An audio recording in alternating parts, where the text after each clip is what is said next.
part 5 of the How to Afford Everything series with FinanSis. If you're joining for the first time, please go back and listen to the previous episode so you can get all caught up and get to know me a little better. In this episode, we embark on the journey of adulting. And we're going to talk about some of the secrets to navigating the complex world of grown-up finances. I'll share some expert insights and answer to the most common money management questions that come my way. I have some extremely helpful worksheets that will help you with this aspect of adulting in my upcoming book, How to Afford Everything. Visit darlabishop.com to pre-order your copy today. Okay, first up, living expenses is usually the highest percentage of your budget, unless you're one of the lucky people like the one I'm married to who has doctor debt but is not a doctor and student loans. I digress. The number one question that I get when people are talking about how to adjust their budget is, what can I do about my housing expenses? Because again, it's usually the biggest chunk of the pie. So, and the question is, should I be renting or should I be buying? And you'll hear people say all the time, if you're renting, you're throwing away money. I don't always think that's the case. I'd like to walk you through a little bit of a decision guide to help you figure out whether now is the right time to be renting with roommates, without roommates, or transitioning to being a home buyer. Let's get into it. Deciding whether or not to buy a house has lots of steps in it. The good news is they're not hard steps. They're kind of a lot. So the first one, if you've listened to any of the episodes in the series, you know I'm going to tell you, is to know what your budget is. Because if you don't know how much money is coming in and how much is going out, any conversations we're having about your money are almost pointless and won't really take us far. So if you don't already have a good understanding of what's coming in and what's going out in your day-to-day and month-to-month expenses, then go back to episode 1 and do the homework, and then come back to this episode as we talk about whether it's good to be renting versus buying. So let's talk about renting. So there are some real benefits to renting a home or an apartment. When you rent a home or an apartment, you usually are not responsible for repairs or maintenance to that home or apartment. So if you are in a position where you are trying to change your financial life, get your finances to a more stable place, renting is something that can be very helpful because you know that you're pretty much responsible for the rent, maybe some utilities, but any of the big expenses that come along with owning a home are not your responsibility, but those really go to your property management company or your landlord. So if you're thinking about whether or not it makes sense to buy or lease your house, be honest with yourself about whether you need your financial situation when it comes to your living costs to be stable for the next 2 years, or if it's okay if they're variable a little bit. Now, don't get me wrong. I am a huge proponent of owning houses. I actually own several. Flex. So in owning a home, if you're thinking about buying a home, especially for the first time, make sure that you get some education. There are dozens of programs in every city and every county that will help you understand the home buying process. And by sitting through those classes, you might actually get access to grant money, down payment assistance, or lower cost loans. And so buying a home is a really big investment. And this is one of the places where you have to use debt, because unless you have parents or relatives with deep pockets or somehow are independently wealthy, you probably will purchase your first home using a mortgage. Mortgages come in several different types, but the mortgage type that is the most popular is a fixed rate 30-year mortgage. And what that means is that you have an interest rate that you set when you purchase the home, and that interest rate will not change for the 30 years that you'll use to pay off the loan. So you heard me say 30 years. 30 years is a long time to have any obligation. Marriages don't last that long. Companies don't last that long. And so if you're unsure about where you're going to be moving to, if your family situation is going to change in the next 2 to 5 years, then this might be a good sign to say, I'm not going to buy a home now, but instead I'm going to look at what the housing market is like and make sure that I'm taking advantage of free homeowner education and saving towards that goal. Because when you have a bigger down payment, you can get much better interest rates And you might even be able to get more house for your money when you have a little bit more cash in the bank. The other great part about being a homeowner, because there are good and bad parts of being a homeowner, is when you're a homeowner and you have a mortgage, the taxes that you pay as well as the interest that you pay on that mortgage loan help you with your annual income taxes that you file by April every year. And so let's say you have a property tax that's $4,000 and you also have mortgage interest that's about $6,000. That means that's $10,000 that you get to take off of your income taxes at the end of the year. That can be really helpful if you're someone who's single, at least in the legal sense, where you're not legally married to someone, so you don't get the deduction for being a person who files married, filing jointly, and you don't have children. And so it can be hard to come by deductions when you're a single, unmarried person in terms of the legal definition. So being a homeowner is something that can help with your overall tax liability. But there's also some not so great things that come with owning a home. If something big breaks, you're in charge of fixing it. If something major happens, like a big storm, the area I live in had a huge storm just a few weeks ago, and there were hundreds of large, old, heavy trees, and there were a lot of homeowners that now have to get new doors and new garage doors and new fences. And depending on their insurance setup, they might be coming out of pocket hundreds or even thousands of dollars. And so if you are considering purchasing a home, there are a few ways to do this very smartly. One, most of the loan products that are available for first-time home buyers actually allow you to buy a 2, 3, or 4 unit property. So if you've had the chance to really think about and save for a down payment, you might even buy a bigger house, a 2-family flat or a 3-family flat, so that someone is both paying you rent and helping you with the mortgage every month. Maybe you don't have enough savings to buy an apartment building, but you might get a 3-bedroom house instead of a 2-bedroom house and get a roommate to help you pay your mortgage. The other thing you'll want to do is look at your savings account. Yes, you saved for a down payment. Awesome. I'm so proud of you. That is not always easy to do. But did you also save for 3 to 6 months of the new expenses? So maybe you're going from a roommate situation or a renting situation and your mortgage is actually going to be higher than what you were paying in rent. So did you make sure to adjust your savings account to have the 3 or 6 months put aside for your new housing payment? The other thing that you'll want to do is, as you're furnishing your home, don't be afraid to ask friends, relatives, if they have good working furniture that you can use, because you wouldn't believe how much rugs cost. That and trash cans. If you've moved recently, you know you were probably mad about how much the rugs and the trash cans cost. You don't want to bring the old trash cans to your new place. You don't want old trash cans in your new place, but why do they have to cost so much? It's for trash. Sorry, I went on a rant there. But the whole point that I'm trying to make, I promise I'm going to found it, is that if you're thinking of buying a home or even changing your apartment situation, to think about all the things that entail. Did you save up some money for the moving truck? Are you paying people to move you, or did you tell your friends you pay them in pizza and beer? If you're over 30, don't do that. Don't. We do not want to help you move. Even if you can borrow my truck, but I'm not putting anything in there for you. Okay. So if you're, let me say that one more time in case you missed it. If you are over 30, we are not helping you. Small exceptions for situations like divorce or abuse. Yes, I will come get you if you need to leave a bad situation. But otherwise, be a grown-up, save some money, and hire some movers. Thank you. Okay, we're going to move on. So if you're thinking about buying versus renting, what you need to know is how much it costs you to live now, how much you are okay with spending in your new situation, and is your savings really strong enough to change your current situation?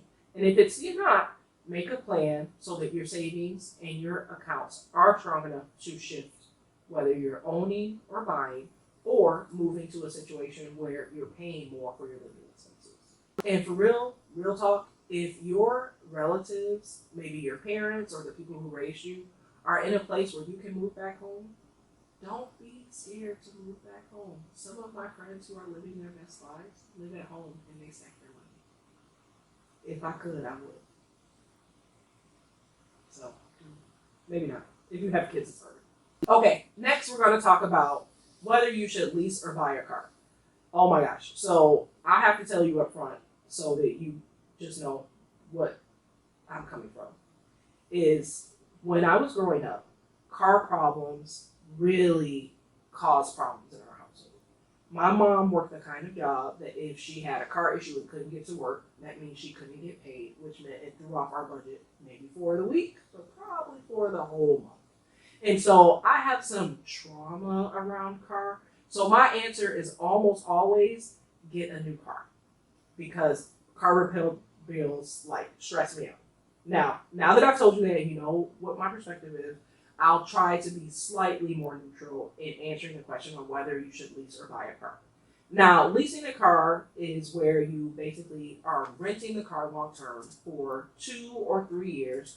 You have a set amount of miles that you're allowed to use, but you also have minimal repair costs because the car is a new car and is still covered under warranty and may even include some of your initial oil changes for those first 2 or 3 years. And so leasing a car means that you'll have a set monthly payment for that car, depending on your credit, what kind of car it is, and what time of year, and how motivated the dealership that you're leasing the car from is to move the car. You might have no down payment, 1 month payment worth of down payment, or a slightly higher amount. But the benefits to having a lease is that you know you have a new car that probably won't have any major repair costs in the 2 or 3 years that it's with you, and you have a fixed monthly amount. The downside of having a lease is because it is a new car and you're just renting it long term, you do have to have full coverage insurance on it. Now, in a state like Michigan, where we have some of the highest insurance rates in the country, that's not something to sneeze at. You know, your insurance for the used car that you're driving now might only be $70 or $100 a month. If you go to a new car, that can very easily change to $200 or $250 a month in order to get full coverage. So make sure that when you're doing the math about how much car you can afford, that you're taking into account the car insurance cost as well. Now, the other downside of leasing is that you have some limitations on the miles you can drive. Most leases come with 8 to 12,000 miles as part of the lease package. That means that you are allowed to drive without getting extra fees, somewhere between 8 and 12,000 miles a year. Now, if you're someone who works from home, or all the things you drive to are close by, you don't use a lot of miles in your car, a lease is no problem for you. But if you're someone who uses delivery service as a side hustle, or you have relatives or friends or in a relationship that requires you to drive a couple hundred miles every month on top of your day-to-day miles, that leasing mileage might be a problem for you, and buying a car might be a better fit. If you're thinking about buying a car and you've been looking recently, you might notice that used car prices are actually pretty high right now. And so a lease can also be a way to, again, keep your car expenses relatively low and stable for 2 or 3 years. Something like that can be very helpful if you're trying to just change your financial life overall and you need to be able to count with surety what your car expenses are going to be. Okay, my payment, my insurance, no repairs. But buying a car might be a better fit if you are someone who has to drive a lot for work or for your personal your personal hobbies and pursuits.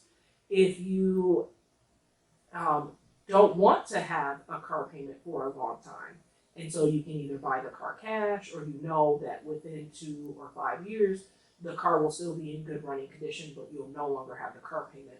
Or if you need to keep your insurance costs low because you don't want to have to put full coverage and you live in a state like Michigan where the insurance is high. Buying a car also allows you a little bit more flexibility if you want to participate in some of the ways to use your car to earn money, like delivery service or even person-to-person rental services like Turo or Find a Car.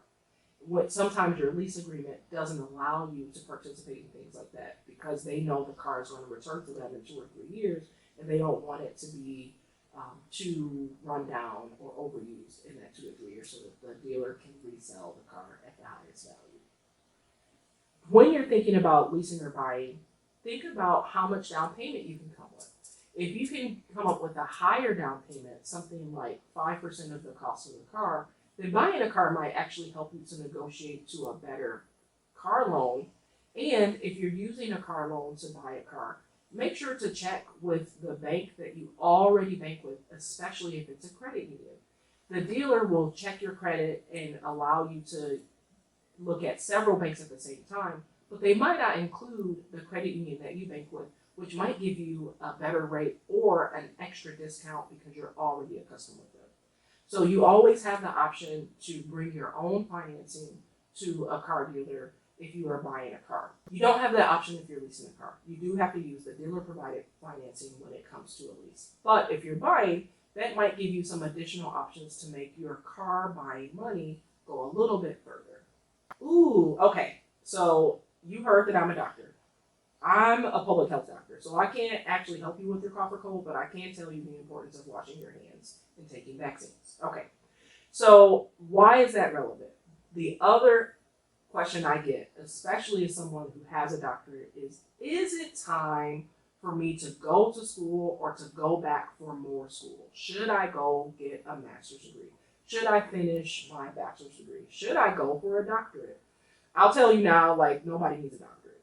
I have one, so I can say that. You probably don't need it. All right, now that I've said that, let's talk about, here's how you decide or can think about whether or not it's time to go to school or go back to school. When you're thinking about the jobs that you have access to or the job that you're working right now, how easy or hard is for you to move to the next step? Would you be able to get a promotion if something opened up, or will it be really difficult because you need to have a degree in order to get to the next level? That might be a driving factor that pushes you to more education. The other thing to consider about graduate school is if you're thinking about going back to school or going to school for the first time, is do you want to and can you afford to be a full-time student who maybe works part-time versus a part-time student that works full or nearly full-time? There's a really big difference in lifestyle of being a full-time student that works a little bit or a full-time worker that schools a little bit.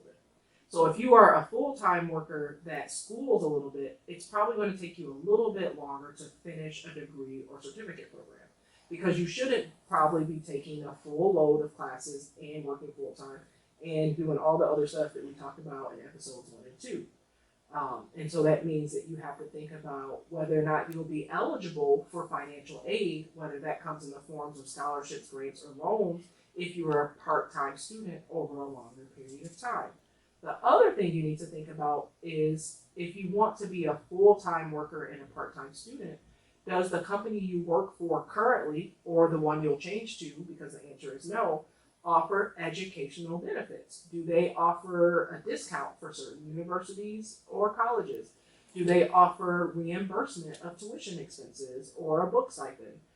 If you're not sure, make sure that you check the employee handbook or talk with the HR about whether there are benefits you can take advantage of, because that can take the cost of pursuing higher education down in a way that's significant. The other thing to consider is the lifestyle changes of being a student. If it's been a while since you've been a student, or if your most recent educational experience has been in K-12 education, meaning high school, college is a different animal. And so if you are now at the point where you are returning to school after working for a while, maybe you have family obligations because you're helping with children you have on your own, or maybe even nieces or nephews that you help with, think about what the time commitment means and how you can make space for that. Are there things you need to clear off of your responsibility list? Do you need to move from a house that requires you to cut the grass every weekend, to call the repair person when something happens, to maybe moving temporarily to an apartment so that you have a slightly shorter list of things that have to be taken care of by you at home? If you are in a partnership or relationship or a marriage, can you talk with your partner about what things need to be shifted so that you have enough time to finish your assignments and to meet deadlines related to school? if you are a person that's going to continue working when going back to school, is there space for you to get to a team that has a more stable work situation, or that has something that's flexible, so that if you do need to adjust your hours or your projects for a week or two to get through finals, that your job would allow you to do that. So think about the long haul, how you're going to get through school if you're going to go back to school or go to school for the first time. The last time to think about is, how are you going to fund your education? So, you've heard me talk about student loans. Student loans are a big part of why I was able to pursue education. There's no way that my family was going to help me go to college. And I'm thankful for my student loans, but it also was a hard and long path to pay them back if you weren't responsible for taking them out. So if you are a person who's thinking about going to school or going back to school, invest some time in figuring out whether you can get scholarships, grants, or reimbursements for the education you're pursuing. Make sure you call the financial aid office. Okay, I have to tell you the story. When I was working on my doctorate, I did my doctorate debt-free. Now, I did it over 8 years. But the reason I actually took such a long time to do my doctorate is because that allowed me to spread out the expense. There was one semester where I was supposed to be using my husband's GI Bill. I told you he's in the military, and as part of him being in the military, I could use his GI Bill for my education. But something was happening with the transfer or the paperwork where it wasn't going to be available to me until the following semester. So I marched, I put on my cute little dress, and I stopped by the financial aid office and said, "Hi, I'm a graduate student. I have some funds that will be available to me next semester, but I don't have enough money to start this semester because there was a paperwork issue with my military benefits. Any chance there's some unused financial aid or scholarship money I might be able to put my hand on?" And do you know, this lady looked at me and said, "Actually, I'm glad you asked. One of the students in your cohort just took a job at the university. And so when you work at the university, you get a 90, at the time it was a 95% discount on tuition." So that told me two things. Why don't I work at the university where I could get a 95% discount on my tuition? So look at the universities you're thinking about and see which ones offer a tuition benefit. And also, wait, y'all weren't going to tell me about this money? So when she told me, yes, so-and-so in your cohort just got hired by Professor so-and-so to be a research staff person, so you can have the scholarship money that we had associated with them. But we could only do it for one semester. I was like, thank you, I only need it one semester. That conversation was an $8,000 conversation. They gave me $8,000 just because I asked. Don't you know I did it again 3 semesters later? So just because I asked the financial aid office, is there any unused scholarship or tuition remission dollars that might be available this term? As you know, I am a self-paying student. I wasn't a fellowship student because I was going to use the military benefits. And they said, well, we'll check. Some semesters like, no, we don't have anything. Thanks for asking. Some semesters like, sure, here's $8,000. So I think in total, I got $16,000 or $17,000 just because I asked. So don't be afraid to ask the financial aid office, your professors, the dean of the school, if there's any unused money. Because also, if any of that money was grant funded, they have time limits about when they can use it, or they might have to send it back. So you could be helping them out, taking that money off their hands. So if you're thinking about school, just think about, how is this going to change my life? Make a plan for it. How is this going to change my budget? Make a plan for it. How am I paying for it? And make a plan for it. Get creative and have fun.